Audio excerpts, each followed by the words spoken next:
Entrons directement dans la parole. J'ai beaucoup de choses à partager avec vous et je crois qu'elles vous béniront. C'est l'un de ces messages, je le sens, que le Seigneur veut que nous écoutions encore et encore, surtout lorsque nous traversons une épreuve particulière que je mentionnerai plus tard. Mais regardons dès à présent 1 Corinthiens 10. C'est un verset bien connu. L'un des premiers versets que l'on apprend chez les navigators. Parmi d'autres versets essentiels. L'une des premières choses qu'ils font, c'est de vous donner ce verset à mémoriser, d'accord? Les tentations qui vous ont assailli. De mémoire, je cite de la Old King James traduit littéralement. Là, c'est la version second 21. Je me souviens de cette carte 3/5 qu'il vous faisait mémoriser afin que vous vous en souveniez lorsque vous serez tenté. L'idée était que lorsque vous êtes tenté de pécher, vous vous souveniez de ce verset. Mais en fait, le mot pour tentation, c'est le mot perasmos. Cette tentation n'est pas seulement la tentation de pécher, c'est aussi une épreuve. J'ai dit que c'était aussi une épreuve.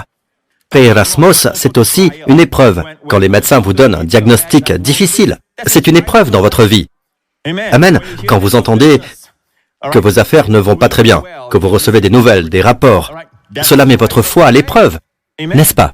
Quand vous apprenez qu'un de vos enfants a été pris en faisant une grosse bêtise, c'est une épreuve pour votre foi. Amen. Donc, tout cela se trouve dans le mot grec perasmos. D'accord? Cela peut être une tentation ou une invitation au péché, au mal, ou simplement une épreuve. C'est le même mot. J'aurais aimé que ce ne soit pas ainsi, mais c'est le même mot. Il faut donc voir dans le contexte s'il s'agit d'une tentation au péché ou d'une épreuve, des vicissitudes de la vie que l'on traverse. Regardons ça et vous en déciderez. Aucune tentation, je vais interchanger les mots épreuve et tentation, ne vous est survenue qui n'ait été humaine. Dieu est fidèle. Alléluia. Ces 3 mots sont plus que suffisants, mes amis. Je vous le dis, vous pouvez vous reposer. Vous voyez, peuple de Dieu, il n'y a pas que la foi du croyant. Votre foi est importante, oui. Sans la foi, il est impossible de plaire à Dieu. Il n'y a pas que la foi du croyant, mais surtout la fidélité du promettant. C'est aussi par la foi que Sarah a donné naissance à un enfant parce qu'elle a cru à la fidélité de Dieu. Elle ne s'est pas jugée pleine de foi, elle l'a jugé, lui, fidèle.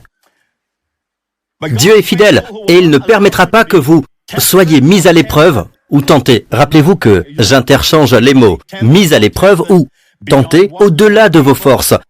Mais avec la tentation, il préparera aussi le moyen d'en sortir, afin que vous puissiez la supporter. Il semble y avoir une contradiction. Tout d'abord, l'épreuve est accompagnée du moyen d'en sortir, afin que vous puissiez la supporter. D'habitude, l'idée d'endurer quelque chose pendant longtemps, avec longanimité, avec persévérance, signifie que vous restez dans le problème. On ne s'en échappe pas. Si vous échappez à l'épreuve, ce n'est plus une épreuve. Si vous trouvez le moyen de vous en sortir, il y a là une contradiction. Pourquoi devriez-vous endurer quelque chose s'il y a moyen d'en sortir? N'est-ce pas? Je vais vous présenter quelque chose qui va vous instruire et qui va vous bénir. Il est dit ici, avec la tentation. Combien se réjouissent des épreuves qui viennent, de toutes les épreuves. Dieu promet qu'avec l'épreuve qui vient, il fournira un moyen de s'en sortir. Et le moyen, remarquez, le moyen d'en sortir. En d'autres mots, le moyen de s'échapper. C'est en fait un mot grec. Ekbasis. Ekbasis. Je sais que ça sonne japonais, mais c'est du grec. Ekbasis. D'accord? Ekbasis. Ek signifie hors d'eux, basis signifie marcher. C'est littéralement marcher hors d'eux. Une issue. D'accord? Un mot grec que l'on peut traduire en français par l'issue, la sortie, l'évasion, l'issue. Vous sortez, ekbasis, amen. C'est donc un seul mot. La sortie est un seul mot. D'accord? Et si vous regardez dans Old King James, et une Bible en français qui traduit fidèlement ce passage de la Old King James est parole vivante, et il est dit, il préparera une issue. Et au moment de la tentation ou de l'épreuve, Dieu prépare une issue. L'idée que j'ai toujours à l'esprit, c'est qu'importe l'épreuve qui surgit, quelle que soit l'épreuve, la fidélité de Dieu est telle qu'il préparera une issue. Oui, il préparera une issue. Mais dans le grec, j'ai découvert que ce n'est pas une issue. Cette idée est indéfinie, mais nous ne savons pas ce qu'est cette issue. En ce moment même, certains d'entre vous traversent une épreuve. Ce n'est pas drôle. Ça fait mal. Il s'agit d'un être cher. Vous êtes probablement en état de semi-dépression en ce moment. Votre problème est peut-être la dépression. Vous envisagez de mettre fin à vos jours. Ne le faites pas. Le message d'aujourd'hui vous libérera. Son nom est Jésus. Amen. Vous traversez quelque chose en ce moment et je suis ici pour vous dire que Dieu a la réponse pour vous. En fait, savez-vous, quand j'ai reçu cette révélation, la dernière révélation que j'ai reçue a eu lieu alors que je préparais ce message. Je me suis retenu de sauter dans mon bureau parce que je savais que cette révélation pourrait faire que je me cogne au plafond. Je vous l'assure, c'était une chose tellement merveilleuse. Et je vais vous le prouver à partir du grec et du contexte. Donc, ceux d'entre vous qui sont des érudits et mes merveilleux critiques, alléluia, vous pouvez suivre en grec, d'accord? Soyez patients avec le grec. Je sais que pour la majorité d'entre vous, cela gêne un peu le flux, mais nous prêchons à des millions de personnes. Et il y a des érudits que je salue. Amen. Parce qu'un bon message passera à l'évaluation académique. Amen. Mais tout d'abord, permettez-moi de vous dire que ce n'est pas une issue. En grec, il s'agit d'un article défini. Issue, l'issue, ou le moyen d'en sortir. Le moyen d'en sortir, lek bassis, le moyen d'en sortir.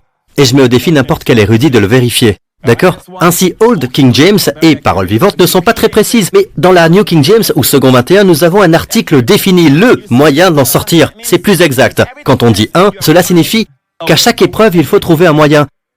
Un moyen peut être un nouveau moyen. Vous comprenez ou pas? Il y a toujours un moyen, toujours une issue. Il y a toujours une porte pour vous. Cela signifie que c'est général, vous ne savez pas ce que c'est. Mais quand vous dites « le », vous indiquez quelque chose de très spécifique. Vous m'écoutez? Vous désignez quelque chose de très spécifique. Quel est le moyen d'en sortir? Quel est le moyen? Un jour, un grand homme de Dieu, Sir Walter Scott, alors qu'il était mourant, qu'il savait qu'il irait au paradis, et il a souri à son gendre et lui a dit, alors qu'il y avait plusieurs milliers de livres dans sa bibliothèque, il dit à son fils, « Va chercher le livre. » Son fils dit, « Quel livre ?» Il dit, « Le livre. » Il n'y a que le livre. Amen, il parlait de la Bible. Amen. Donc, quand vous dites « le », il n'y a qu'un seul moyen, pas d'autre moyen. Jésus n'est pas un chemin. Jésus lui-même dit, « C'est moi qui suis le chemin, la vérité et la vie. » Aniha derek. Si vous vous appelez Derek, cela signifie moyen ou chemin en hébreu. Aniha, Emet, la vérité. Aniha Chaim, la vie. Le. C.S. Lewis dit que soit Jésus est le plus grand menteur du monde, soit il est celui qu'il dit être. On ne peut pas dire que c'est un homme bon. On ne peut pas être mitigé et dire non, ce n'est pas Dieu sous forme humaine. Ce n'est pas un homme mauvais. Certes, c'est un homme bon. Il s'est trompé, c'est tout. Non, vous ne pouvez pas dire cela. Soit il pensait ce qu'il disait, soit il ne pensait pas ce qu'il disait. Il a menti. Parce qu'il dit qu'il est le seul chemin. C'est moi qui suis le chemin, la vérité et la vie. On ne vient au Père qu'en passant par moi. Est-ce que vous écoutez? Donc, quand il s'agit de l'article défini, d'ailleurs, il y a longtemps que j'ai décidé qu'il pensait ce qu'il disait. Hein. Et nous avons vu le résultat pour ceux qui croient en lui. Amen. Donc, le moyen d'en sortir, il doit y avoir quelque chose que l'auteur a à l'esprit, et on le trouve dans le contexte. D'accord? Cela se trouve dans le contexte. Avant cela, dans Second 21, afin que vous puissiez la supporter. D'accord? Quel est ce mot, supporter? Nous n'avons pas traduit là parce que nous allons voir que c'est en italique, ce qui signifie que ce n'est pas dans la version originale grecque. D'accord? Regardons donc le mot supporter. Le mot supporter, hupofero. Êtes-vous toujours avec moi jusqu'à présent? Vous pouvez suivre, n'est-ce pas? Ok. Hupofero. Qu'est-ce que hupofero? Qu'est-ce que c'est? Hupo. Hupo signifie sous. Quand quelque chose vient par en dessous, c'est hupo. Fero signifie être transporté, comme sur une rivière, comme un mouton qui est transporté. J'ai beaucoup de livres sur l'étude de la parole et des mots dans ma bibliothèque. Une de ces études dit ceci. Ce n'est pas moi qui le dis, d'accord? Hupofero signifie à peu près ceci. Le courant d'une rivière qui emporte quelqu'un. Le transporte en toute sécurité, loin du danger. Il ne s'agit pas de supporter, de subir, du genre « tiens-toi là et tiens le coup ». Le moyen de s'en sortir, c'est en fait Dieu qui donne plus encore de son esprit pour vous transporter plus loin, hors du danger. Puis-je avoir un bon amen? Je vous le dis, vous êtes transportés en toute sécurité. Ces connaissances ne viennent pas du pasteur Prince, d'accord? Ces mots sont tirés de Studies in Words, d'un des ouvrages de linguistique un des documents d'étude de la parole que je possède. Alors je vous écris cela mot pour mot. Amen. Sous courant d'une rivière, parce que le mot hupo est sous. D'accord? Porter est le mot phero, transporter en toute sécurité loin du danger. Louons le Seigneur. Nous en arrivons maintenant à la révélation. Revenez à 1 Corinthiens 10-13, voulez-vous? Dieu prépare le moyen d'en sortir afin que vous soyez transportés en toute sécurité loin du danger. Quel est le contexte? Regardez ceci. Je vais vous montrer ma Bible et je vais vous montrer mon doigt et mon pouce. Ok, maintenant vous voyez le contexte. Je me suis assuré que mes ongles étaient présentables d'abord, comme ceci. Versets 13 à 16. Voyez-vous cela? Ceci est tiré de la Bible All King James. J'utilise souvent cette Bible. Regardez le contexte. 2 versets plus loin, il est dit « La coupe de bénédiction », verset 16. « Que nous bénissons, n'est-elle pas la communion du sang de Christ? Le pain que nous rompons, n'est-il pas la communion du corps du Christ ?» Je me suis dit « Hein? Tout à coup vous parlez de l'épreuve, du moyen de s'en sortir. Dieu vous donnera le moyen d'en sortir, d'accord? Vous serez transportés sains et saufs hors du danger. » Puis 2 versets plus loin, traduit littéralement de la All King James, je parle comme à des personnes intelligentes. Verset 15. Jugez vous-même de ce que je vous dis. En d'autres termes, il faut une révélation ici. Je vous l'assure, il faut une révélation. Vous aurez besoin de la sagesse de Dieu. Il faudra une intelligence spirituelle. Êtes-vous prêts pour cela? Amen. Quand Dieu m'a montré cela pour la première fois, je me suis bien sûr senti valorisé. Vous savez, ce n'est que par la grâce de Dieu que nous pouvons recevoir de lui. Vous souvenez-vous des disciples dans la chambre haute? La Bible dit, Jésus leur apparut. Alors, il leur ouvrit l'intelligence afin qu'ils comprennent les Écritures. Jusque-là, ils n'avaient pas compris qu'ils mourraient et ressusciteraient. Alors il leur ouvrit l'intelligence. Nous dépendons tellement de toi, Seigneur Jésus, pour ouvrir notre intelligence. Aucun d'entre nous ne devrait penser qu'il est sage. L'homme sage est celui qui dépend de lui pour ouvrir son intelligence chaque fois qu'il s'approche des Écritures. Puis-je avoir un bon amen? Ensuite, il dit ceci, la coupe, c'est la communion. Le verset 16, c'est la communion. Qu'en est-il de la coupe de bénédiction? Et le pain, qu'est-ce que cela a à voir avec le moyen d'en échapper? D'en sortir avec l'ekbasis, sortir de l'épreuve. Quel est le rapport? Mais avant cela, il est dit, c'est pourquoi, verset 14, mes bien-aimés, fuyez l'idolâtrie. Les versets qui précèdent le verset 13 parlent de l'idolâtrie. Savez-vous comment ils parlent de l'idolâtrie? Voyons au même chapitre en allant au verset 7. Ne devenez pas idolâtres comme certains d'entre eux. En effet, il est écrit, le peuple s'assit pour manger et pour boire, puis ils se levèrent pour s'amuser. Il parle de l'incident survenu après la fabrication du veau d'or. Savez-vous ce qu'ont fait les enfants d'Israël après avoir fabriqué un veau d'or? Après le veau d'or, ils se sont assis et ont mangé et bu des offrandes au veau d'or. C'est de l'idolâtrie et ils se sont levés. Le mot « s'amuser » fait référence aux orgies. Ils faisaient des fêtes où ils se déchaînaient. C'est le mot que nous allons utiliser aujourd'hui, d'accord? Pas seulement des fêtes, mais des fêtes déchaînées, des orgies. Ils s'asseyaient, ils mangeaient. L'idée de manger et de boire devant un dieu étranger. Ce n'est pas un dieu, c'est une idole. Voyez-vous le contexte? Je vais vous le montrer, cela parle de communion. Voyez-vous cela? En fait, si vous retournez dans le même chapitre, il est dit « Et tout le peuple d'Israël, ils ont tous mangé la même nourriture spirituelle et ils ont tous bu la même boisson spirituelle. En effet, ils buvaient à un rocher spirituel qui les accompagnait et ce rocher était Christ. » Donc manger et boire à nouveau.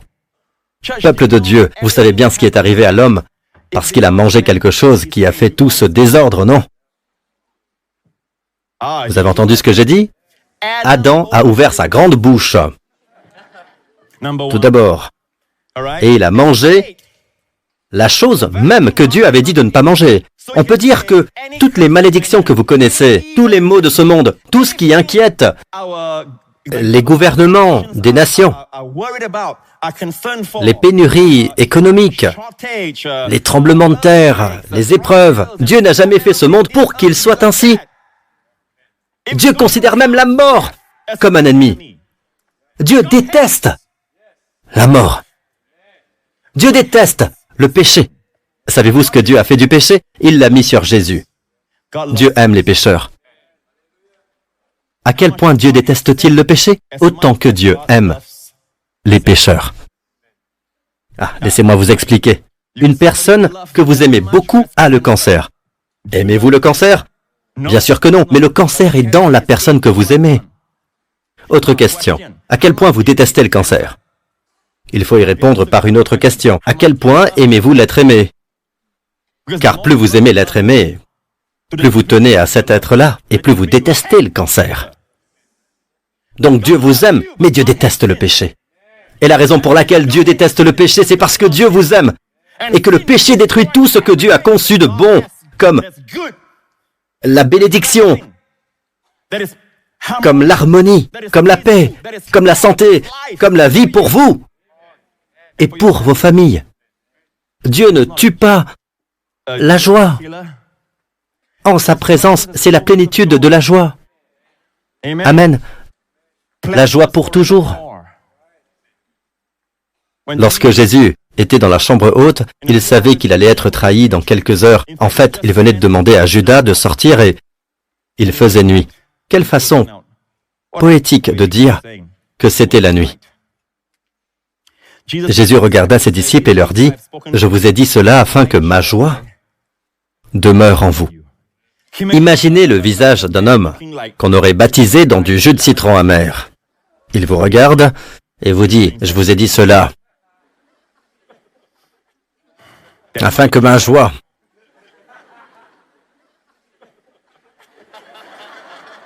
demeure en vous. »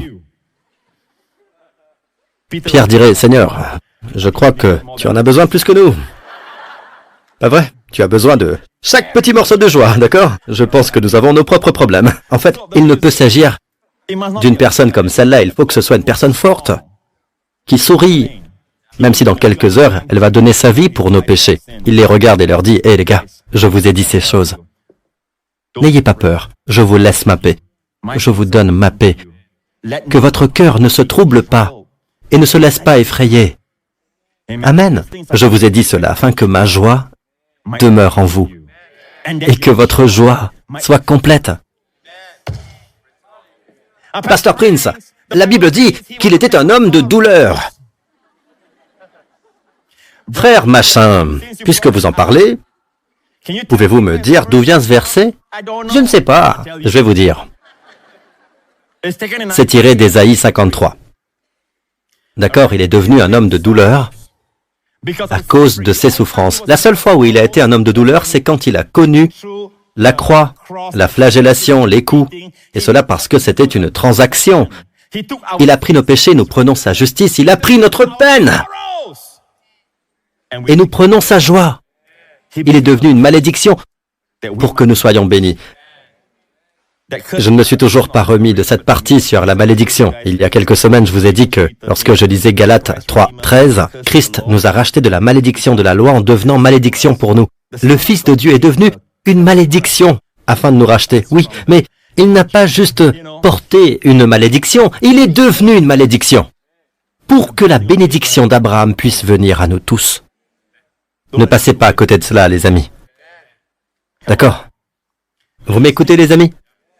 Il veut donc une église joyeuse. Waouh, tant de joie là de ce côté.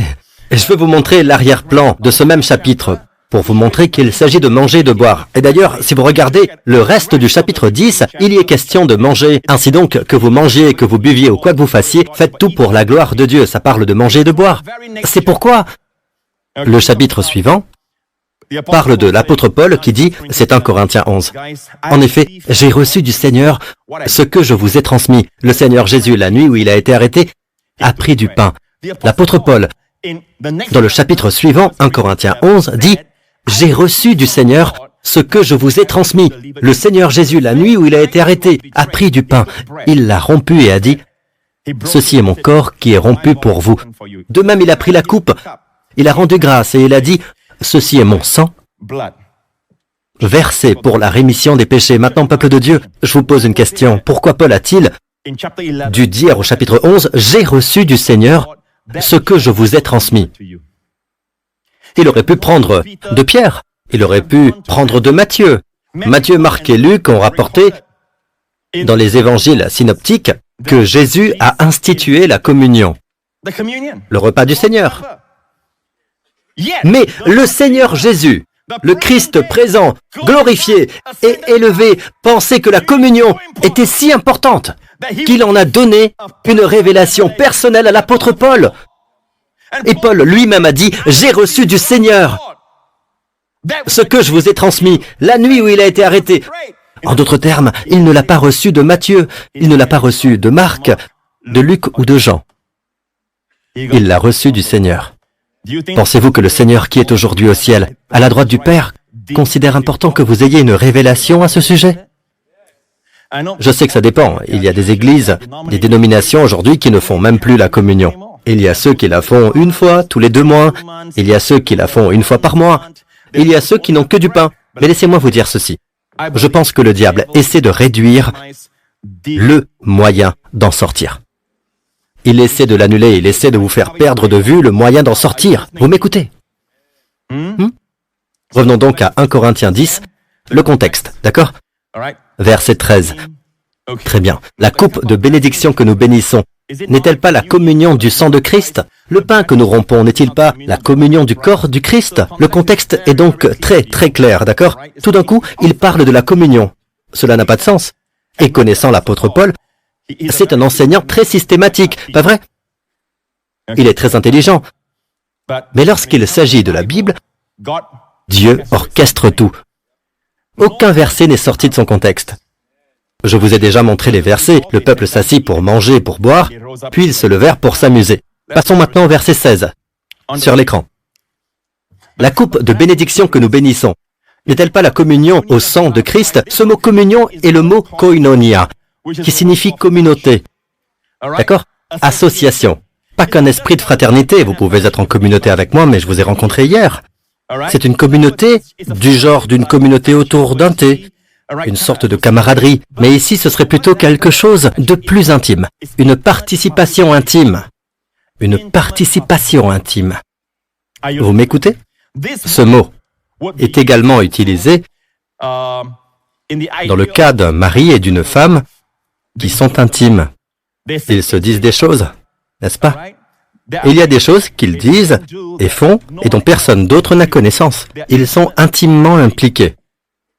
L'esprit, l'âme et le corps. D'accord? C'est l'idée de la communion. Êtes-vous avec moi jusqu'à présent? Êtes-vous bénis? Amen? Maintenant, gardez cela à l'esprit, d'accord? De quoi s'agit-il? De la communion. Le pain que nous rompons n'est-il pas la communion au corps de Christ? Puisqu'il y a un seul pain, nous qui sommes nombreux, nous formons un seul corps, car nous participons tous à un même pain. Il n'est pas dit que nous communions tous les uns aux autres.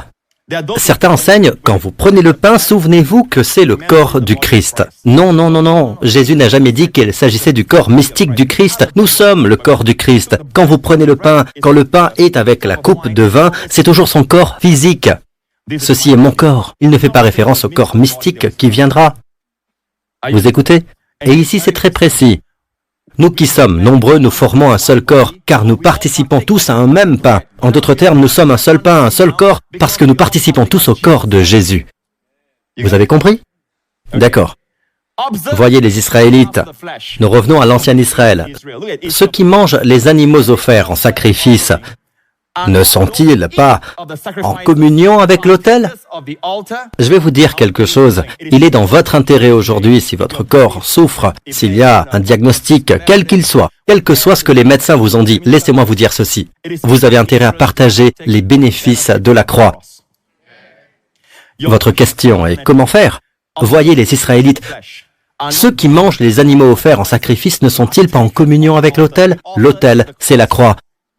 L'autel, à l'époque, dans les temples d'Israël, avait 4 coins. C'est une image de la croix. C'est là que les agneaux sont placés. C'est là où l'on met le corps du taureau. C'est là que le sacrifice est déposé. L'Holocauste est déposé là. Il y a 4 coins parce qu'un jour, cet antitype sera Jésus sur la croix, avec 4 coins, au nord, au sud, à l'est et à l'ouest, car Dieu a tant aimé le monde que les bienfaits se répandent aux 4 coins de la terre. Puis-je avoir un bon amen? D'accord? N'oubliez pas que l'autel est le lieu de la croix. Comment y participer, y communier? La question à $1 million que se pose l'Église de Jésus-Christ est la suivante. Je sais qu'il a porté mes maladies, et pas seulement mes péchés, mais comment puis-je y participer? Comment puis-je y avoir accès? Comment puis-je devenir un koinonia, un participant intime? Quelqu'un qui partage ce qui s'est passé. Comment puis-je participer aux bienfaits du sang et aux bienfaits du pain? Comment? Voyez les Israélites. Ne sont-ils pas en communion avec l'autel? En d'autres termes, lorsque vous mangez le pain et buvez la coupe, vous devenez participant de ce que Jésus a fait sur la croix. Est-ce que vous m'écoutez, peuple de Dieu? Je vais vous lire quelques témoignages. Si j'ai le temps, peut-être un seul témoignage, mais il va vous bénir. Cet homme s'appelle Joshua, du Royaume-Uni. J'ai été sauvé à l'âge de 9 ans, mais mon expérience de l'Église consistait davantage à vivre une vie chrétienne plutôt que de recevoir la grâce du Christ. J'avais l'impression d'être un hypocrite qui essayait en vain de gérer ses sentiments de culpabilité et de honte. En conséquence, j'ai passé mon adolescence et une grande partie de ma vie d'adulte loin de Dieu. Il y a 4 ans, j'ai recommencé à aller à l'église. J'ai rencontré quelqu'un dans un groupe de soutien qui m'a amené à découvrir le ministère de Joseph Prince. J'ai commencé à regarder les messages du pasteur Prince à chaque fois que je le pouvais. Lentement, le message de la grâce en Christ a commencé à guérir mon cœur. Plus j'écoutais, plus mes fausses croyances étaient remplacées par l'Évangile. Pendant 6 mois, j'ai pleuré de façon incontrôlable chaque fois que j'entendais parler de la grâce et de la vérité que Jésus est mort pour nous donner. Bien que j'ai été sauvé dans mon enfance, je partageais rarement ma foi avec qui que ce soit car je me sentais hypocrite. Aujourd'hui, je partage la grâce du Christ avec tous ceux qui sont prêts à m'écouter. Un dimanche, j'ai même partagé mon témoignage avec mon Église. Pendant 26 ans, j'ai souffert de verrues douloureuses sur la plante des pieds. J'ai essayé toutes les méthodes médicales, y compris la douloureuse chirurgie au laser, pour m'en débarrasser, mais rien n'a aidé. Lorsque j'ai été invité à un barbecue il y a quelque temps, j'ai demandé si nous pouvions communier ensemble. Après avoir écouté les messages du pasteur Prince sur le pouvoir de guérison de la Sainte Communion et son livre sur la Sainte Communion, j'ai partagé ma nouvelle conviction sur l'importance de discerner le corps du Seigneur et les éléments de la communion avec le groupe. Après avoir communié ensemble, nous avons prié et chanté des hymnes sur le sacrifice de notre Seigneur et son amour. Dans ma prière, j'ai maudit les verrues de mes pieds qui s'étaient propagées jusqu'aux mains. Des semaines plus tard, n'oubliez pas qu'il souffre de cette maladie depuis 26 ans. Il a eu recours au laser et à beaucoup de choses, mais en vain. Des semaines plus tard, les verrues sur mes mains avaient disparu. Dans les semaines qui ont suivi, mes pieds ont également été guéris et sont complètement débarrassés des verrues. Gloire à Jésus. Alléluia. Cela ne vient pas parce que vous dites « Oh, je vais essayer le repas du Seigneur, d'accord ?» Ce n'est pas une question d'essayer, c'est une question de foi. Est-ce que vous écoutez? Il ne s'agit pas de dire « Ok, je vais essayer ». Tout cela est vide, vide de sens si vous n'y prêtez pas attention. Si vous communiez de manière indigne. Allons maintenant à 1 Corinthiens 11. C'est pour cette raison, une raison singulière, très singulière. Je sais qu'il y a des gens dans le corps du Christ qui disent que nous devons nous imposer les mains les uns aux autres, commander ceci ou cela. Et il y a une raison à cela. Cela existe pour une raison précise. D'accord? En réalité, c'est aux démons qu'on commande de sortir. Et c'est ainsi que l'on obtient la guérison des pécheurs. Ce n'est pas pour les croyants. Les croyants de l'Église du 1er siècle semblaient avoir une santé divine. Il vaut mieux être en bonne santé que d'être guéri.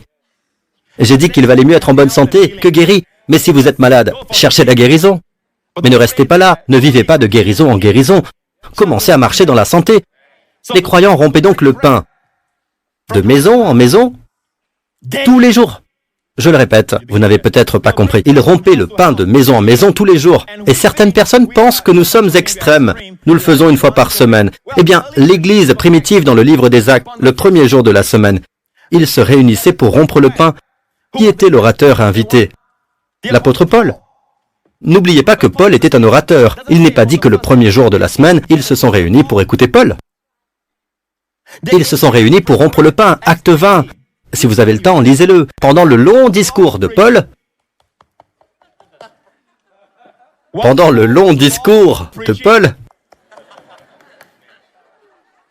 il y avait un jeune homme assis à la fenêtre.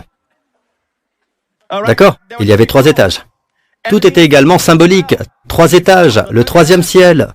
Tous les fidèles sont avec le Christ au 3e ciel. Le nom du garçon est donc donné. Pourquoi? Il y a une signification pour l'Église. Il s'appelle Eutychus. E-E-U signifie bon en grec. Eutychus signifie bonne fortune. Il s'est endormi. Il n'a pas écouté la prédication de Paul et a fait une chute de 3 étages et est mort. À présent, pourquoi l'Église, pourquoi est-elle privée de la bonne fortune? Eutychus.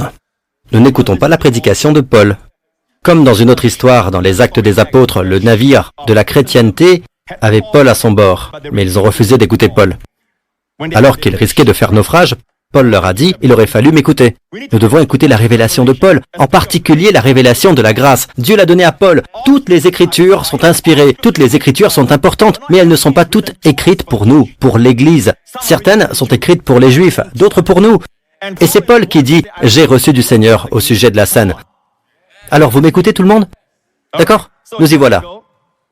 Très bien. Après sa chute, d'ailleurs, c'est une bonne nouvelle, ils se sont réunis pour faire quoi? Pour rompre le pain, pas pour écouter Paul prêcher. Cet homme est tombé, Paul est descendu, et Paul l'a embrassé. De même, nous devons embrasser cette jeune génération avec la révélation paulinienne de la grâce, l'évangile de la grâce. Vous écoutez? Nous devons les embrasser, amen. Même s'ils sont morts, nous devons les embrasser, nous devons les réchauffer avec l'évangile de la grâce. Et devinez quoi? Paul dit, ne vous inquiétez pas, car son âme est en lui. Il l'a ressuscité d'entre les morts. Quand quelque chose comme ça arrive dans l'église, nous disons, Alléluia, louez Dieu, amen. Nous avons un temps de louange, et puis tout le monde rentre à la maison. Mais pas Paul. Paul est remonté, il a ramené tout le monde. Et cela inclut l'homme qui a été ressuscité des morts. Il a ramené la bonne fortune au 3e ciel. Là où se trouve l'église. Et devinez quoi? Ils ont rompu le pain. Il faut un sens des priorités. Même si quelqu'un est ressuscité d'entre les morts, remontez et rompez le pain. N'oubliez pas d'où vient la puissance. C'est l'église primitive. Cherchez quand vous aurez le temps, quand vous serez assis sur votre trône blanc, d'accord? Lisez Acte 20. Il est toujours bon d'avoir une Bible à côté de votre trône blanc, ou votre trône rose, ou vert, peu importe la couleur. Les couleurs sont différentes de nos jours. De quoi parlez-vous, Pasteur Prince? Que celui qui a des oreilles pour entendre, entende. Amen. C'est pour cette raison, pour cette seule et unique raison que dans l'Église, qu'il y a parmi vous tant de malades et d'infirmes, et qu'un certain nombre sont morts. Certaines Bibles parlent de sommeil, mais c'est la mort.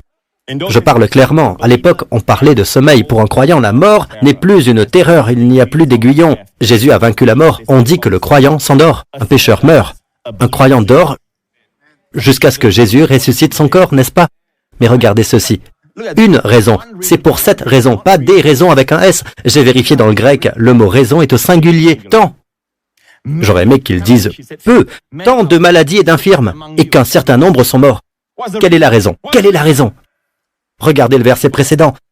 Car celui qui mange et boit sans discerner, la clé est là, dans les mots sans discerner, ce qu'est le corps du Seigneur, se condamne lui-même en mangeant et en buvant ainsi. Si je vous dis que vous souffrez de la malaria, et que je vous dis, j'ai de la quinine, prenez ces comprimés, vous dites, je refuse. Je vais les mettre dans l'eau, d'accord? Maintenant, buvez ça. Et vous dites, je n'ai pas besoin de la quinine. Vous vous condamnez tout bonnement en ne buvant pas le remède. Le monde tel qu'il est en train de mourir. Ce n'est pas comme si vous aviez péché, que vous preniez le repas du Seigneur et puis que vous mouriez. Non, non, non. Le monde est en train de mourir, et ce chapitre dit que le Seigneur ne veut pas que nous soyons condamnés avec le reste du monde. Il y a une condamnation dans ce monde qui a été libérée, une sentence divine qui a été libérée depuis qu'Adam a péché. Et cette condamnation divine inclut la maladie. La communion est le moyen d'en sortir. C'est le fondement. Écoutez les amis. Amen. Donc, sans discerner ce qu'est le corps du Seigneur. Le problème, c'est qu'ils connaissaient la coupe. La majorité des dénominations qui pratiquent, les dénominations ecclésiastes, et je le dis avec un cœur lourd, elles ont la communion, mais souvent, elles mettent le pain et la coupe dans le même sac. Merci Seigneur de nous avoir pardonné nos péchés. Tu es mort pour nos péchés. La maladie est à peine mentionnée. Il ne distingue pas le corps du Seigneur. Le mot discerner, diakléno, fait une séparation entre le pain et la coupe. Pourquoi l'a-t-on flagellé? Dieu ordonne toutes ces choses. Pourquoi Dieu ne l'a-t-il pas envoyé directement à la croix? Pourquoi Pilate ne l'a-t-il pas simplement envoyé à la croix? Pourquoi doit-il passer par la flagellation et ensuite par la croix? Parce que par ses meurtrissures, nous sommes guéris. Vous écoutez? Dieu vous aime, Dieu vous veut en bonne santé. J'ai dit que Dieu vous veut du bien. Pasteur Prince, j'ai déjà communié. Je vous le dis, reprenez-la. Les disciples l'ont porté de maison en maison en un seul jour. Savez-vous combien de fois cela a été fait? Savez-vous combien de maisons il y avait? Chaque fois qu'ils arrivaient dans une nouvelle maison, il y avait quelqu'un qui était malade, alors ils la reprenaient et ils en bénéficiaient. Ils rompaient le pain tous les jours, pas seulement tous les jours. De maison en maison, et connaissant ses disciples, ils pouvaient marcher des kilomètres comme Jésus. Jésus voyageait sans véhicule autre que ses pieds sur un terrain accidenté. C'était cela son sport. La course à pied a été inventée plus tard. La marche, les longues distances étaient le style d'exercice de Jésus. Amen. Ne m'écrivez pas pour ça. C'est pour cette raison qu'il y a parmi vous tant... Donc, si vous le retournez, si vous reconnaissez le corps du Seigneur, oui, son corps a été brisé pour que mon corps soit reconstitué. Amen. Je vois mon hypertension être emportée par le corps de Jésus. Je vois son corps jugé. Son corps, saint, a été jugé pour que mon corps soit guéri. Vous avez du discernement. Vous mangez avec discernement. Dieu ne dit pas qu'une personne sans discernement ne peut pas manger. La personne n'est pas sans discernement. C'est la manière qu'il est. L'adverbe, d'accord? Un adverbe est une action qui modifie. C'est une façon de modifier le verbe. C'est la façon dont on mange. On ne mange pas avec discernement. En fait, ces gens faisaient la fête. Dans l'église que l'on voit dans 1 Corinthiens, ils buvaient et étaient des gloutons. Il y a de la gourmandise durant le repas du Seigneur. Or, dans notre église, il est très difficile de se livrer à la gloutonnerie. Et à l'ivrognerie, car voilà avec quoi nous communions. Il est difficile de communier sans discernement. Notre problème est donc que nous communions sans révélation. Et c'est pourquoi je prêche cela. Pour que les gens qui traversent quelque chose puissent l'entendre encore et encore et encore et encore et encore. Et ceux d'entre vous qui s'en sortent bien, vous vous dites peut-être, je n'ai pas besoin de ça. Croyez-moi, vous en aurez besoin. Amen. C'est pour cette raison. Nous pouvons inverser la situation. Si vous discernez le corps du Seigneur, et c'est pour cette raison que beaucoup sont forts et en bonne santé, et qu'ils vivent longtemps. Amen. Louons Dieu. Passons rapidement à Ésaïe 53. Ésaïe 53 est le Magna Carta de tout l'Ancien Testament. C'est le point culminant. C'est le plus grand chapitre du livre d'Ésaïe. Il parle des souffrances de notre Seigneur Jésus pour nous. N'êtes-vous pas heureux qu'il vous aime? Regardez ici. Je vais en parler parce que c'est très important. Jésus n'a pas été assassiné. Jésus a dit, j'ai le pouvoir de la donner et j'ai le pouvoir de la reprendre. Personne ne me l'enlève. Et c'est pourquoi ils ont essayé de le lapider, mais ils n'ont pas pu. Mais Jésus passa au milieu d'eux et s'en alla. Plus d'une fois, ils ont essayé de tuer Jésus, ils n'ont pas pu. Mon heure n'est pas encore venue.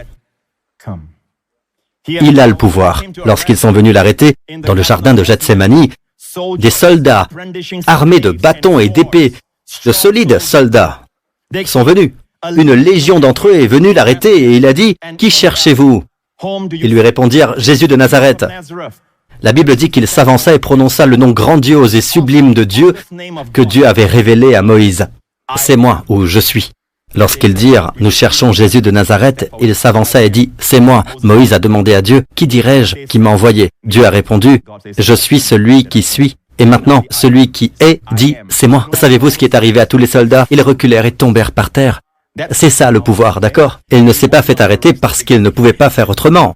Il s'est laissé faire. Puis il a dit « Je vous ai dit que c'est moi ». Laissez partir ses disciples. Vous écoutez les amis? Amen. Il s'est livré, je pense qu'il s'est livré à la croix. C'est l'une des choses qui a convaincu l'un des voleurs qu'il s'agissait d'un homme différent. C'est la même chose qui a convaincu le centurion romain, dur et endurci, devant la croix quand il est mort. Cet homme était vraiment le Fils de Dieu. Je vous le dis, peuple de Dieu, il n'avait pas besoin de mourir, il vous aimait. J'ai dit qu'il vous aimait. Vous savez, il se soucie de votre douleur en ce moment. Pas juste dans l'éternité, quand tout ne sera que douceur et qu'il n'y aura plus de souffrance du tout dans votre existence. Non, il veut que vous soyez guéris. Il veut que vous soyez en bonne santé. Il veut que vous soyez fort. Vous êtes sérieux, Pasteur Prince? Ce n'est pas le cas pour les chrétiens. Laissez-moi vous expliquer quelque chose à propos de Dieu.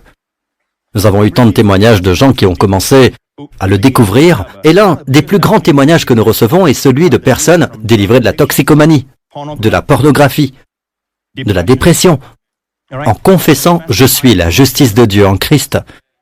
C'est devenu une révélation que Jésus a pris leurs péchés et qu'ils prennent Jésus comme leur justice. C'est l'échange divin. Beaucoup le savent parmi vous. Alors que vous êtes la justice de Dieu en Christ, vous vous dites malgré tout « Non, tu es porno-dépendant ». Vos pensées vous diront « Non, tu as besoin de ce verre. Tu as besoin de cette boisson. » N'est-ce pas?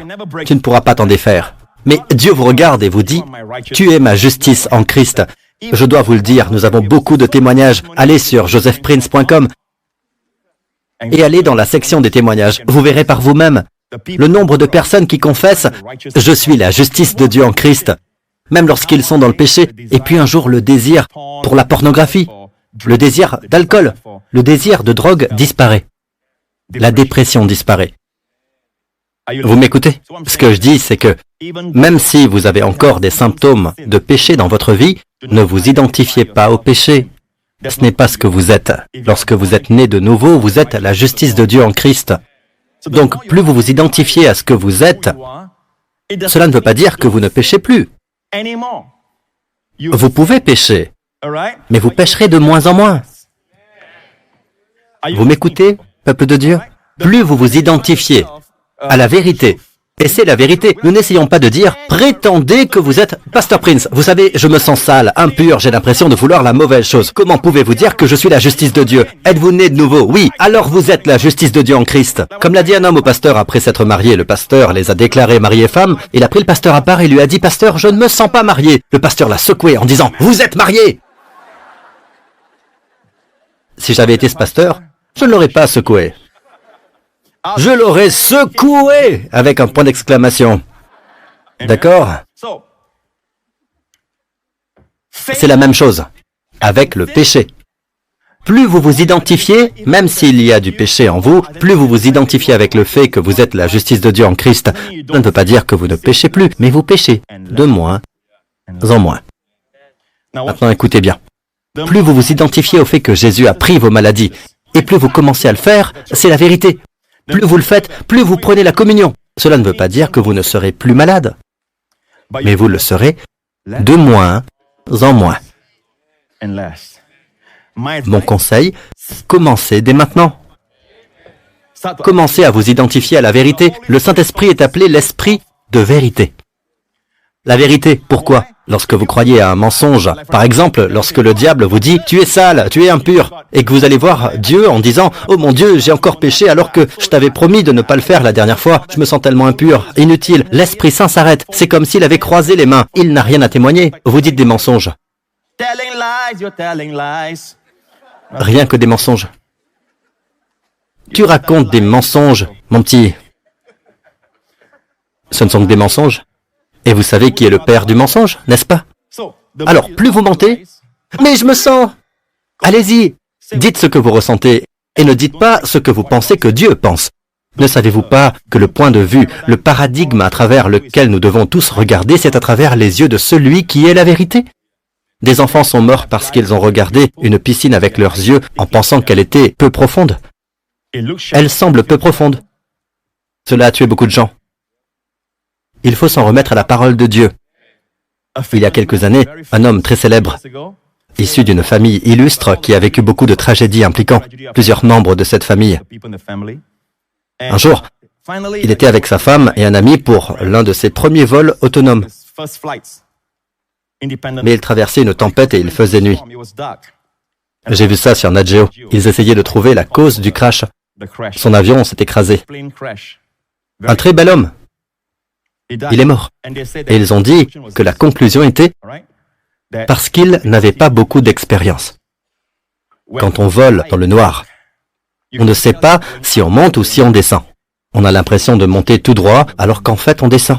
En d'autres termes, un sentiment qu'on appelle voler au gré de ses envies. Vous vous fiez à vos sensations au lieu de faire confiance à vos instruments. Votre instrument vous dit que vous descendez et votre sentiment vous dit que vous allez tout droit. Mes amis, voici l'instrument de Dieu. c'est l'instrument de Dieu. Dieu dit qu'il a porté nos maladies. C'est par ces meurtrissures que nous sommes guéris. Mais votre corps dit, non, je ne le sens pas. Commencez à communier. Je n'ai pas dit que si vous vous identifiez, vous n'aurez plus de maladie à partir de maintenant, mais commencez quelque part et vous verrez qu'au fur et à mesure, vous pécherez de moins en moins. Et plus vous vous identifierez à cette nouvelle identité en Christ, plus vous vous identifierez avec vous-même. Et par ces meurtrissures, si vous êtes malade, vous le serez de moins en moins. D'accord? Très bien. Ésaïe dit, pourtant ce sont nos souffrances qu'il a portées, c'est de nos douleurs qu'il s'est chargé. C'est très malheureux, très malheureux. Les mots souffrance et douleur sont les mots hébreux, koli et makoph. D'accord? Koli, c'est la maladie. Makoph est la douleur. Je me souviens d'avoir partagé avec l'un des juifs messianiques qui est pasteur à Jérusalem, un homme très digne. Aujourd'hui, il est avec le Seigneur. Il y a de nombreuses années, j'ai partagé avec lui. Et il est de ceux qui croient que la guérison n'est pas pour aujourd'hui. D'accord? Et je lui ai parlé d'Ésaïe 53.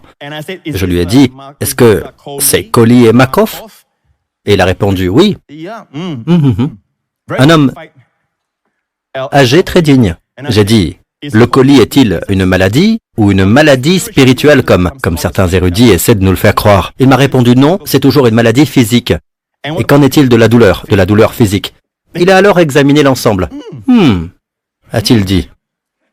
Il était très intéressé. Si vous regardez la traduction biblique de Young, en passant, c'est un érudit extraordinaire. La concordance de Young, celle de Strong aussi. Vous devez lire 3 concordances dans votre vie. Strong, Young et Cruden, afin d'être fort, jeune et cru. D'accord? Regardez la traduction de Young, que la Bible Darby reprend. Pourtant, en vérité, c'est de nos maladies qu'il s'est chargé.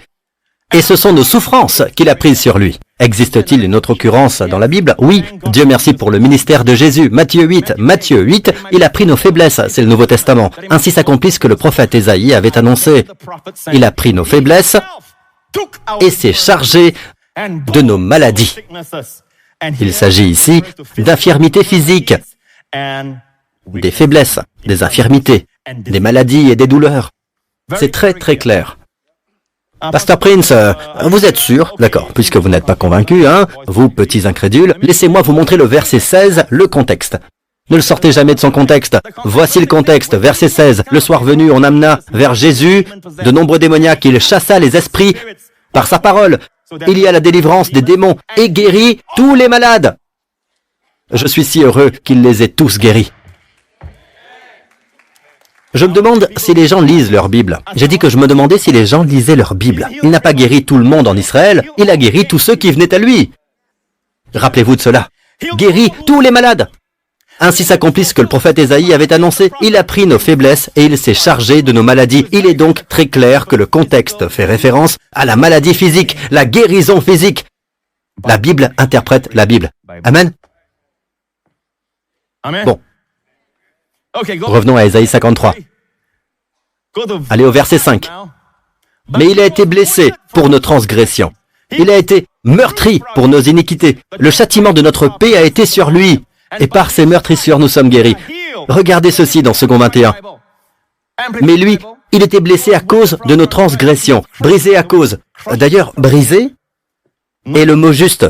Pas meurtri. Ce n'est pas comme si vous aviez une ecchymose bleue et noire, d'accord? Brisé à cause de nos fautes. Jésus a été brisé à cause de nos fautes. Maintenant, regardez ceci. Regardez. La punition requise qui nous donne la paix est tombée sur lui.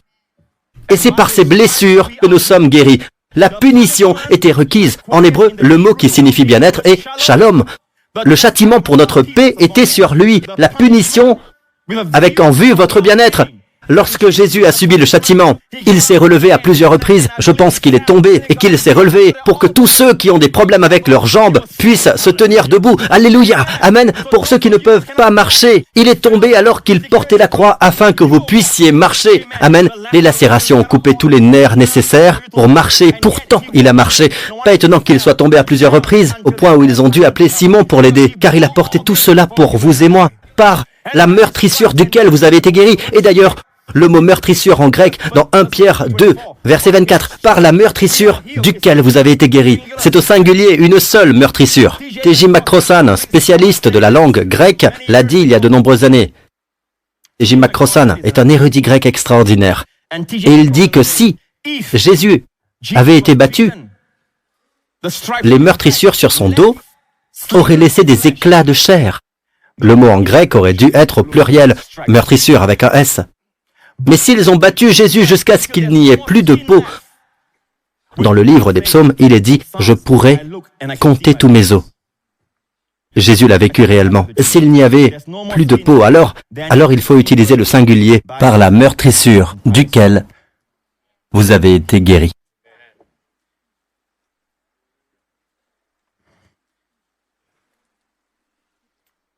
Je vous ai dit qu'il vous aimait. Il n'avait pas besoin de passer par là. Il vous a aimé. Avec la première meurtrissure, et paf, votre cancer meurt. Votre tension artérielle disparaît. Votre maladie cardiaque disparaît. Chaque artère s'est assouplie et s'est dégagée. La médecine, Dieu merci pour la science, Dieu merci pour la médecine, mais ils ne peuvent pas faire ce que les meurtrissures peuvent faire. Parfois, ils vous donnent ce médicament, mais ils vous disent ensuite que vous aurez un autre problème à cause de ce médicament. Vous devez donc prendre un médicament pour contrecarrer le problème que ce médicament occasionne, et puis un autre encore pour... Et puis on vous dit toutes les contre-indications. Vous m'écoutez? Le châtiment de notre paix a été sur lui. Le châtiment de notre paix a été sur lui, et par ses meurtrissures, nous sommes guéris. Revenons à la Bible d'Arby. Par ses meurtrissures, nous sommes guéris. Laissez-moi vous dire ceci. Le mot meurtrissure est kavura. Kavura, dites kavura. Kavura, d'accord?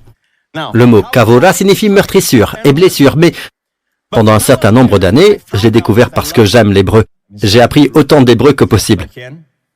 J'en sais assez pour vous en servir à toute heure de la journée. D'ailleurs, vous en profitez souvent. Oh oui, pasteur, on vous en remercie grandement. Je sais.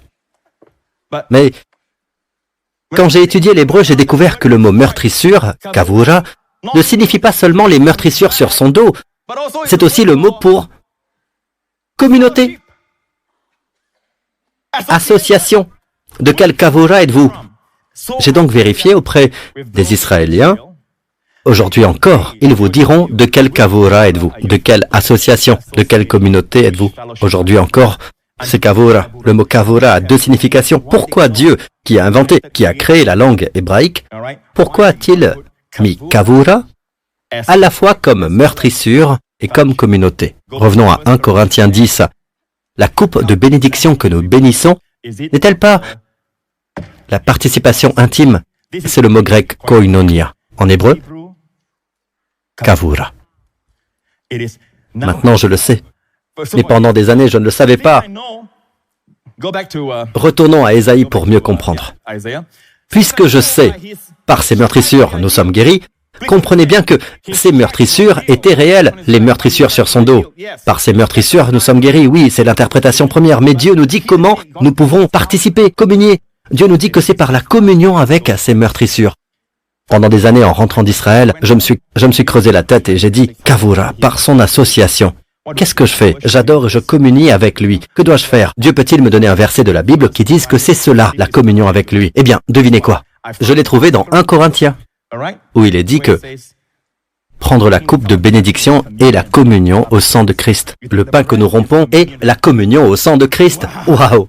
C'est comme ça que je suis en communauté avec le corps du Christ qui a été meurtri pour ma guérison. Je vous le dis, si vous êtes malade, vous devriez avoir un gros morceau de pain à la maison. Vous devriez prendre un verre de... Je ne recommande pas le vin si vous en prenez beaucoup par jour.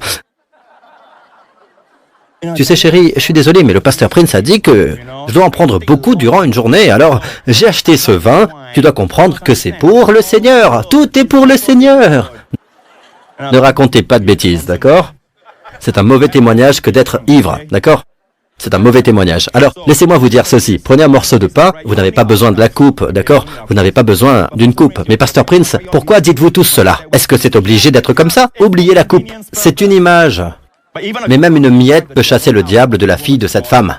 Il ne s'agit donc pas de savoir si c'est grand ou si c'est petit, d'accord? C'est la révélation qui compte. Il ne s'agit donc pas de savoir comment le faire en passant. Si vous n'êtes pas sauvé, ne participez pas à la communion. Dans un petit moment, nous allons communier. J'ai pensé que nous l'aurions à la fin aujourd'hui. À cause de votre foi, de votre révélation, car quand vous la prenez avec révélation, quelque chose se passe. Ce n'est pas qu'un cœur vide ou un esprit vide qui participe, mais l'ensemble devient vide. Ça ne devient qu'un rituel. D'accord? Je vais conclure. Êtes-vous bénis? Nous arrivons à la fin. Mais je veux d'abord vous lire un autre témoignage. J'ai souffert d'une grave dépression postnatale après avoir donné naissance à un magnifique bébé, raconte Margaret du Royaume-Uni. J'avais l'impression que le monde entier reposait sur mes épaules et la dépression est devenue si grave que j'ai voulu mettre fin à mes jours. Savez-vous que la dépression donne des idées suicidaires? Mais le beau sourire de mon bébé m'a permis de tenir le coup. Un jour, mon frère m'a fait découvrir l'émission télévisée du pasteur Joseph Prince. Bien que chrétienne, je n'avais jamais entendu quelqu'un prêcher l'évangile comme le pasteur Prince. Ces messages m'ont aidé à comprendre ma merveilleuse identité en Christ et combien Dieu m'aime. Ma vie en a été bouleversée. J'ai commencé à regarder ces émissions tous les jours et je les ai toutes enregistrées. J'ai aussi commencé à confesser ma justice en Christ et à recevoir la Sainte Communion en me rappelant qui je suis. Depuis lors, ma vie n'a plus jamais été la même. Je ne souffre plus de dépression postnatale. Il y a de la lumière dans mon mariage, dans la vie de mes enfants et dans ma famille. Mon foyer est maintenant béni quotidiennement par la présence de Dieu. Amen. Mais, Pasteur Prince, qu'en est-il des proches qui sont à l'hôpital? Est-ce possible de prendre la communion pour eux? Écoutez bien, la prochaine que je vais vous lire, elle pourrait vraiment vous aider. Vous verrez que cela pourrait vraiment aider un parent ou quelqu'un d'autre, d'accord? Il s'agit de Colin, de l'Inde.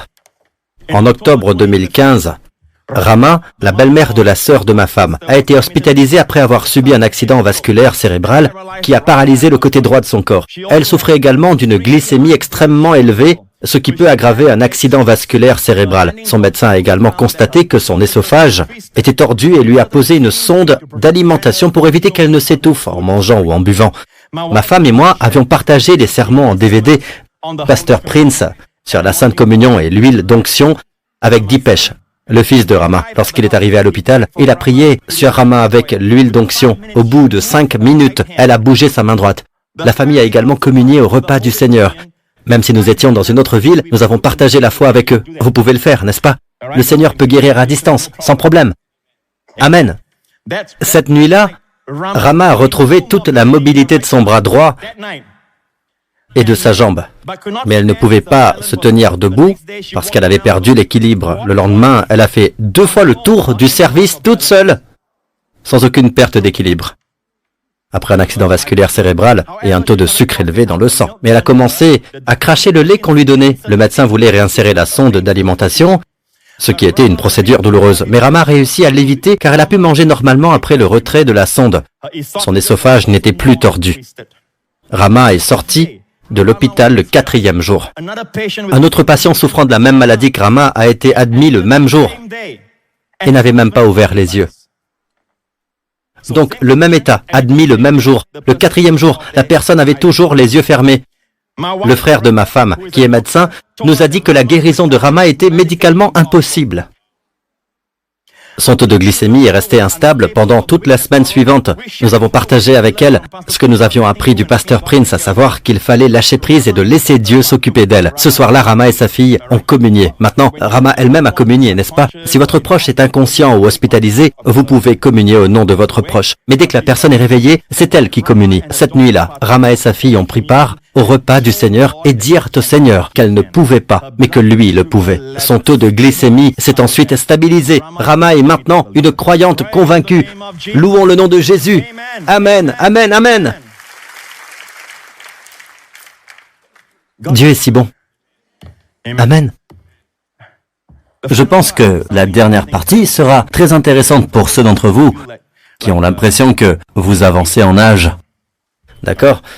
Quand j'avais 12 ans, je trouvais que 30 ans, c'était très vieux. Puis j'ai eu 30 ans. Puis j'ai trouvé que 40 ans, c'était très, très vieux. Je me souviens que lorsque ma mère avait 40 ans, dans la trentaine plutôt, je pensais qu'elle était très vieille. Vous voyez? Et vous me regardez tous en disant, « Il ne sait pas de quoi il parle. » Pas vrai? Mais quel que soit l'âge que vous considérez comme l'âge de la vieillesse, je veux que vous sachiez quelque chose, d'accord? La Bible le dit dans le psaume 92. Regardez ici. Les justes poussent comme le palmier. Ils grandissent comme le cèdre du Liban. Le cèdre du Liban est un cèdre très célèbre. D'ailleurs, laissez-moi vous montrer un cèdre. Une photo d'un cèdre. C'est un arbre majestueux. Un arbre magnifique. Les cèdres du Liban sont les cèdres utilisés pour le temple de Salomon, le bâtiment le plus cher jamais construit pour en faire la maison de Dieu. C'est majestueux, n'est-ce pas? Le psaume 92 dit « Les justes poussent comme le palmier. Un palmier, même âgé de 100 ans, peut encore produire de l'huile. » N'est-ce pas étonnant? Un palmier est si fertile que l'on voit toutes sortes de graines partout. Eh oui, pensez-y, pensez-y. La vieillesse est toujours fructueuse. Ils grandissent comme le cèdre du Liban. Amen. Il y a de nombreuses années, alors que j'étais en vacances dans les Rocheuses avec Wendy, j'ai appris des choses sur le cèdre. Nous passions devant des cèdres et je me suis arrêté car, à cause de la Bible, je veux toujours en apprendre le plus possible. Et devant tous les cèdres qui étaient là, il y avait un écriteau qui disait que le bois de cèdre est pratiquement incorruptible. Aucun insecte ne peut le détruire. En fait, le parfum magnifique du bois de cèdre chasse tous ces parasites. C'est pour cela qu'il y a des blocs de cèdre que l'on peut mettre dans les armoires. Amen. Plantés dans la maison de l'Éternel, ils prospèrent dans les parvis de notre Dieu. Ne vous contentez pas de venir à l'église. Soyez plantés. Ne vous contentez pas de venir à l'église. Ceux qui sont plantés dans la maison du Seigneur fleuriront. Savez-vous où? À l'extérieur, sur votre lieu de travail, à l'extérieur, dans votre famille. Amen. Ceux qui sont plantés ici prospéreront dans les jardins, dans les cours. C'est à l'extérieur, d'accord? Verset suivant. Ils portent encore des fruits dans la vieillesse. La vieillesse, l'âge est avancé, mais la personne ne l'est pas. Parce qu'elle porte encore des fruits. Grand-père, grand-mère, c'est pour vous. Votre âge parle peut-être de vieillesse. Vous dites votre âge aux gens et ils disent « Quoi ?» Mais vous portez encore des fruits. On dit qu'à partir d'un certain âge, on utilise le mot « flétrir ». Abraham n'a pas considéré que son corps était mort et flétri, ni que les entrailles de Sarah étaient mortes. Il était fort dans la foi et donnait gloire à Dieu. Nous ne considérons pas les choses naturelles, considérons la parole de Dieu. Le pasteur Prince s'est-il donné la peine de vous montrer les Écritures jusqu'à présent? L'ai-je fait? Oui. D'accord. Ils portent encore des fruits dans la vieillesse. Ils sont pleins de sève et verdoyants. Waouh! Pleins de sève et verdoyants. J'aimerais pouvoir vous montrer l'hébreu, le mot frais et le mot dachen, qui signifie robuste, vigoureux. Cet homme, dans sa vieillesse, est vigoureux. Savez-vous ce qui est vigoureux et ce qui ne l'est pas?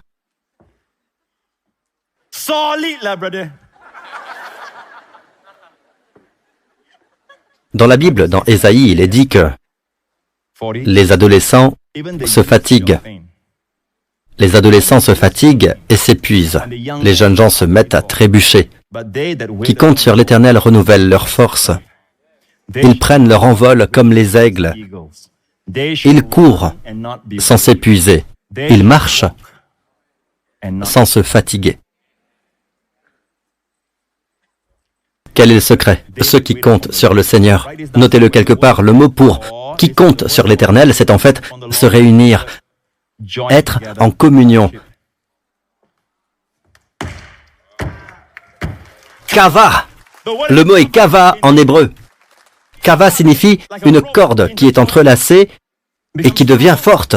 Vous et le Seigneur êtes entrelacés, vous allez courir sans vous épuiser. Vous vous élèverez avec des ailes comme des aigles. Dieu renouvellera votre jeunesse comme Caleb. À l'âge de 85 ans, il a dit à Josué, « Donne-moi donc la région montagneuse. » Moïse était âgé de 120 ans lorsqu'il mourut. Sa vue n'était pas affaiblie et il n'avait pas perdu sa vigueur. Dieu l'a fait pour eux. Et Moïse était sous la loi. Caleb était sous la loi. Notre alliance n'est-elle pas meilleure? Leur loi, leur alliance était basée sur le sang de taureau et de bouc. Notre alliance est basée sur le sang éternel, beau et précieux de notre Seigneur Jésus-Christ. Amen. Vous m'écoutez, les amis? Alors, quelle est la clé, Pasteur Prince? Quelle est la clé? Être plein de sève.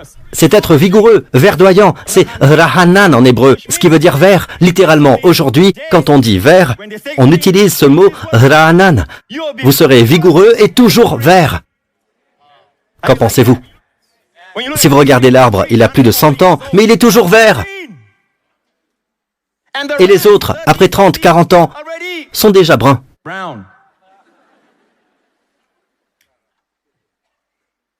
Toujours vert. Vous pouvez être toujours vert.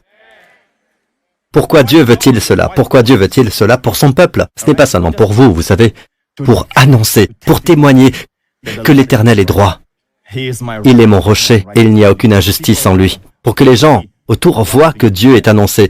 Dieu est un Dieu bon, c'est un Dieu droit. Quand ils voient le peuple de Dieu et qu'ils voient cela, wow, amen. Mais cela ne vous dit pas comment, n'est-ce pas? Revenez à la première partie.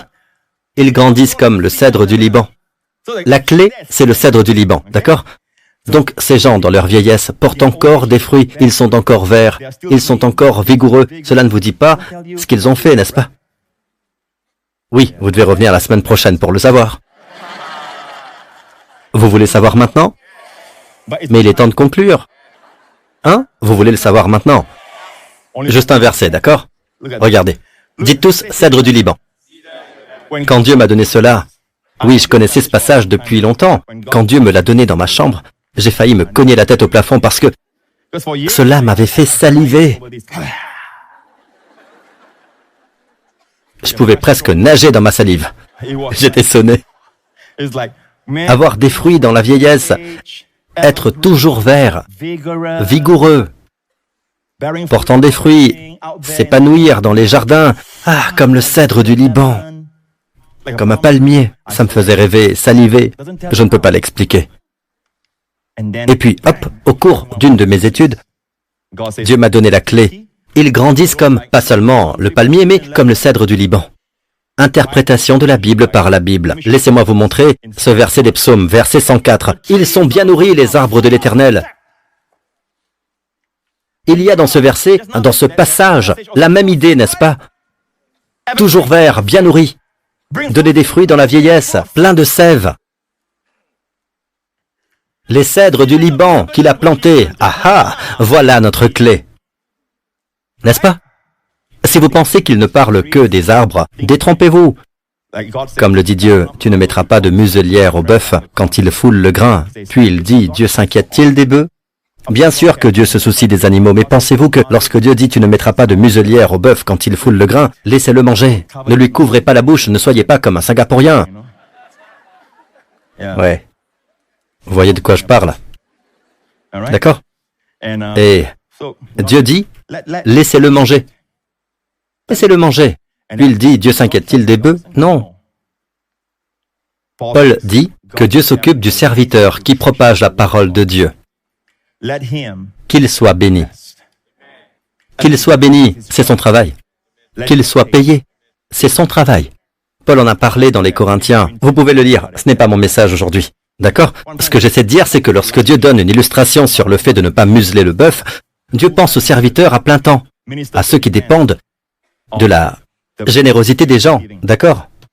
Dieu dit, n'oublie pas, laisse-le manger. Regardez. Quand Dieu parle de « Ils sont bien nourris, les arbres de l'Éternel, les cèdres du Liban, qu'il a plantés », il parle des cèdres du Liban, mais en fait, ce sont les gens. Ils produiront encore du fruit, ce sont des personnes, n'est-ce pas? C'est une illustration. Comment pouvez-vous être incorruptible? Comment pouvez-vous être bien nourri? Comment vous pouvez être vert? Comment vous pouvez être fort? Cela vous plairait-il? Le contexte. Dans l'interprétation de la Bible, le contexte est important. Regardez le verset qui précède celui-ci. Dieu donne le vin qui réjouit le cœur de l'homme et fait plus que l'huile l'action du Saint-Esprit, resplendir son visage, et le pain qui fortifie le cœur de l'homme. Et je vous le dis, le seul pain qui peut fortifier le cœur physique de l'homme est le pain de la communion. Car c'est par ces meurtrissures que nous sommes guéris. Je suis ici pour vous dire, peuple de Dieu, le vin, le pain et la communion qui vous rend comme les cèdres du Liban, bien nourris. Et quand j'ai vu ça, je vous le dis, je me suis dit, waouh! C'était waouh. Waouh. Vous savez pourquoi je prêche cela? Je prêche pour que, lorsque votre proche ou quelqu'un reçoit un mauvais diagnostic, ne courez pas prendre la communion avec un cœur vide, une révélation vide, un esprit vide. Attendez, écoutez le sermon. À la fin, communiez. Il se passera quelque chose, parce que tout ce qui concerne les choses de Dieu doivent fonctionner avec la foi. La foi vient en entendant la parole du Christ. Vous écoutez, les amis? Amen. Vous savez, tout cela est arrivé à cause du péché de l'homme. Je vais conclure. Tout est arrivé à cause du péché de l'homme. L'homme a mangé de l'arbre alors qu'il n'aurait pas dû. Devinez quoi? Dieu dit, mangez pour retrouver les bénédictions. Mangez pour retrouver les bénédictions. Vous écoutez? Par le corps de Jésus. Il faut que ce soit le corps de Jésus. Vous souvenez-vous des disciples dans Luc 24? Je vous l'ai dit, n'est-ce pas? Je vous ai donné Luc 24. Je ne l'ai pas fait? Je ne vous ai pas donné Luc 24. Très vite, ok. Luc 24, quand Jésus est ressuscité d'entre les morts. Le même jour, très vite, d'accord? Je ne peux pas ne pas vous en parler, d'accord? Vous êtes là pour ça. Luc 24, rapidement. Pendant qu'il était à table avec eux, il prit le pain. C'est après la résurrection. Le même soir, après la résurrection, il est à l'endroit appelé Emmaüs avec les deux disciples. Je pense que c'est le mari et la femme, n'est-ce pas? Et il a pris la place des hôtes divins. Il a joué le rôle d'hôte. Il a pris le pain et, après avoir prononcé la prière de bénédiction, il le rompit et le leur donna. Alors leurs yeux s'ouvrirent et ils le reconnurent. Mais il disparut de devant eux. Quand leurs yeux se sont-ils ouverts? Quand l'ont-ils reconnu? Quand il a rompu le pain. Tout au long des 7000, ils ne l'ont pas vu jusqu'à ce qu'il ait rompu le pain. Il y a quelque chose ici, peuple de Dieu, il y a quelque chose. Et j'ai tout un message sur la route d'Emmaüs, tout un message à ce sujet où Dieu m'a montré qu'il s'agit en fait d'une réplique ou une image de ce qui s'est passé dans le jardin d'Éden quand l'homme est tombé. L'homme a mangé. C'est une image. Il y a un homme et une femme. Il y a un couple. Alors voici un couple qui retourne à Emmaüs. Cléophas et Madame Cléophas. Le Seigneur marche avec eux dans la fraîcheur du jour. Puis le Seigneur Jésus vient ici. C'est une restauration. Vous comprenez ou non? Ce qui était perdu a été restauré ici. Nous avons peu de temps. La Bible dit que leurs yeux étaient empêchés de reconnaître Jésus. Ils ne savaient pas que c'était Jésus. Leurs yeux étaient empêchés. Ils voulaient qu'ils le voient dans la parole, pas physiquement. Mais à la fin, que s'est-il passé? Le diable a séduit la femme qui a séduit l'homme pour qu'il mange le fruit. N'est-ce pas? Et leurs yeux se sont ouverts. Mais au mauvais endroit. Pas sur Dieu, mais sur eux-mêmes.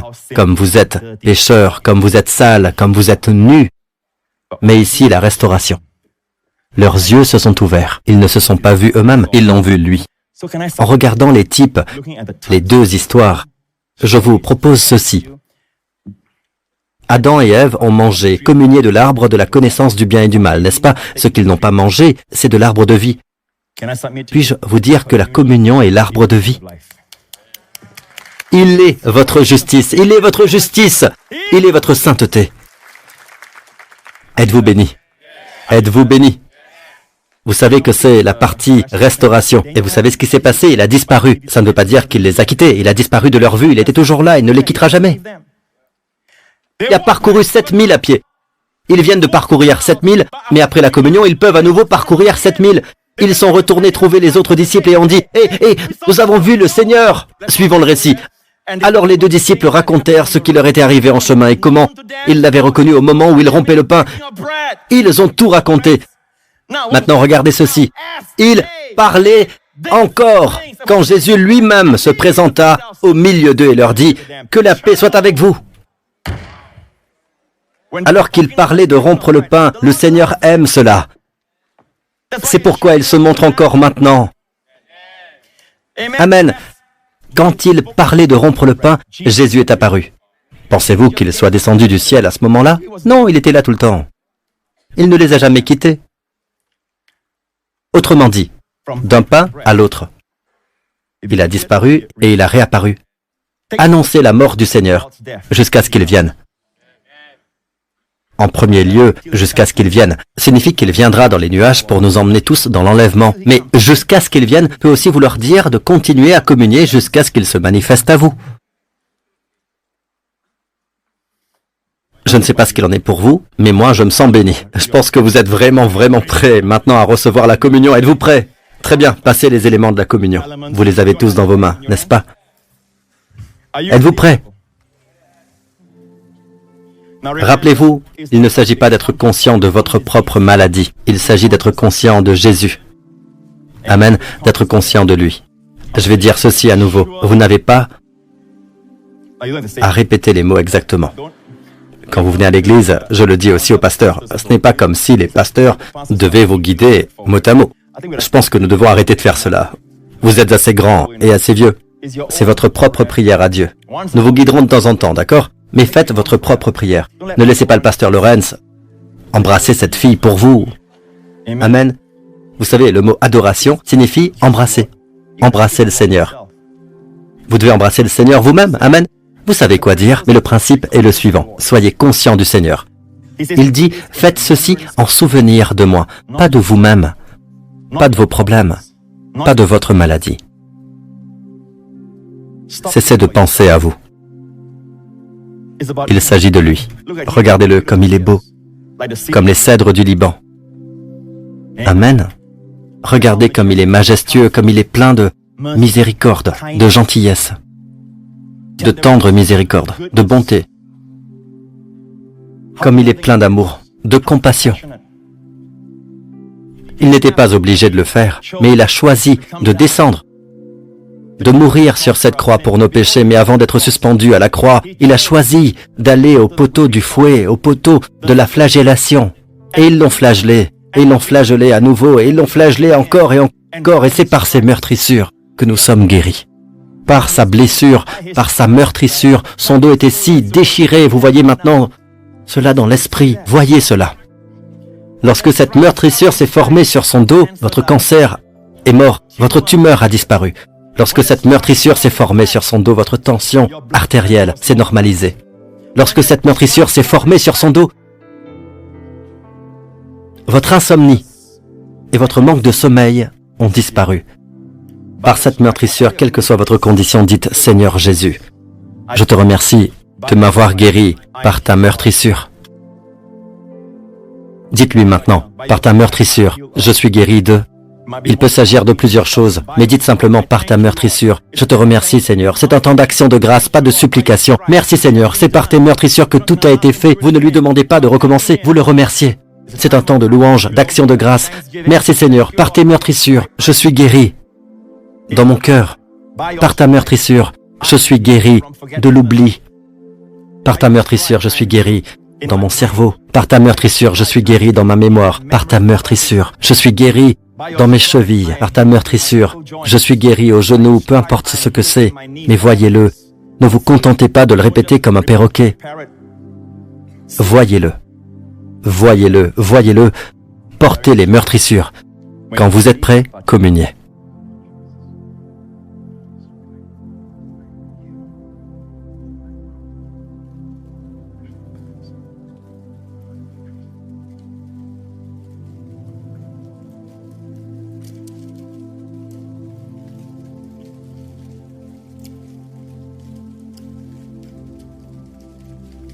Maintenant, soulevez la coupe. Dans le sang de Jésus se trouve le pardon de tous vos péchés. Vous ne communiez pas, souvenez-vous-en, pour être pardonné. Vous buvez parce que vous êtes pardonné. Si vous n'êtes pas sauvé, si vous n'avez pas encore cru en Christ, ce n'est pas pour vous. Posez les éléments. C'est seulement pour les croyants. Et tous vos péchés sont pardonnés parce que son sang a été versé. Maintenant, quand vous buvez, buvez en ayant conscience que tous vos péchés sont pardonnés. Il n'y a pas de péché dans votre vie qui ne puisse être pardonné à cause du sang de Jésus. Et sachez qu'à cause du sang de Jésus, il n'y a pas de malédiction dans votre vie, aucune malédiction dans votre famille. Le Christ vous a racheté de toute malédiction par son sang. Vous pouvez boire. Amen. Si vous êtes ici, mes amis, et que vous n'avez jamais mis votre confiance en Christ, Dieu ne va pas forcer le salut dans votre vie. Il attend d'être invité. Lui direz-vous oui? Direz-vous oui, je crois au Seigneur Jésus-Christ comme mon Sauveur, parce qu'il vous a aimé et qu'il s'est donné pour vous. Si c'est le cas, faites cette prière avec moi dès maintenant. Dites-la du fond du cœur, Père Céleste, je crois que Jésus-Christ est le Fils de Dieu. Il est mort sur la croix pour mes péchés et est ressuscité d'entre les morts en tant que mon berger, mon sauveur, mon grand prêtre. Tous mes péchés sont pardonnés. Je suis un enfant de Dieu. Je suis la justice de Dieu en Christ et je suis béni, béni, béni. Jésus-Christ est mon Seigneur. Au nom de Jésus. Amen. Louez le Seigneur. Mettez-vous debout. Si vous avez fait cette prière, vous êtes maintenant un enfant de Dieu. À partir de ce jour, vous pouvez participer à la communion. Amen. Louez le Seigneur. N'êtes-vous pas heureux d'être venu? Regardez-vous. Je ne sais pas ce qu'il en est pour vous, mais il y a comme un nuage de gloire dans tout cet endroit. Vous savez, pendant tout le sermon, il y a eu comme un nuage de gloire. Il apparaît, il apparaît. Levez les mains. Que le Seigneur vous bénisse cette semaine. Que le Seigneur vous bénisse avec les bénédictions d'Abraham, les bénédictions du Deutéronome 28, et que le Seigneur vous garde, vos proches et vous cette semaine, de toute infection, de toute terreur, de toute crainte, de tout danger, de tout accident, de toute tragédie. Le Seigneur vous protège, vos proches, vos familles et vous-même, de tous les effets néfastes de la brume. Le Seigneur vous protégera, vos proches et vous-même, de tout danger, de tout mal. Le Seigneur vous favorise, il vous sourit. Cette semaine, voyez la faveur de Dieu sur vous. Voyez Dieu vous sourire. Amen. Il est content de vous à cause de ce que Jésus a fait. Il est content de toi. Vous êtes à la place de Jésus. Amen. Il vous traite comme Jésus. Le Seigneur lève son visage sur vous et vous donne un grand réconfort. Shalom. Parce que la punition pour ce shalom a été payée. Prenez-le au nom de Jésus. Amen. Oui, que Dieu vous bénisse tous. À bientôt.